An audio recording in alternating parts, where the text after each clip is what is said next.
خطرناک ہے. معمولی سا ذوق پورا کرنے کے لیے بولے تو مشرک بن جاتا ہے، شرکیہ کلمے بول دیتا ہے.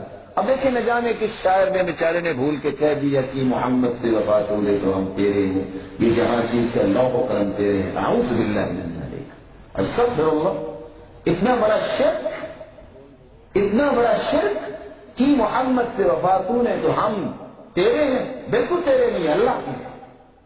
یہ جہاں چیز کیا لوح و قلم تیرے ہیں، لوح محفوظ اور قلم جس سے اللہ نے تقریریں لکھی وہ تیری ہے، یعنی تیرے کنٹرول میں آ جائیں گی، جو چاہو گے لکھ لو گے. اعوذ باللہ من ذالک. لوح و قلم تو اللہ نے انبیاء کو نہیں دی، فرشتوں کو نہیں دی، قلم کو حکم دیا. اور لوح محفوظ سے تو فرشتے مطلع نہیں ہیں، اس کے ہاتھ میں کیسے آ جائیں گے؟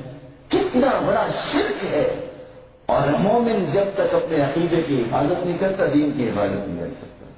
اس لیے زبان کا استعمال. اور آپ کو پتا ہے کہ ترمذی کی روایت ہے، جب کسی کو انسان مخنث کہہ دے، مخنث کہتے ہیں ہجرے کو، اور اگر اس کی زبان زیر نہیں دیتی کہ میں ان کلمات کو بھی دہراؤں، اگر انسان اس طرح کے لفظ بولتے 5 کوڑے اس کو لگتے ہیں. کتنے؟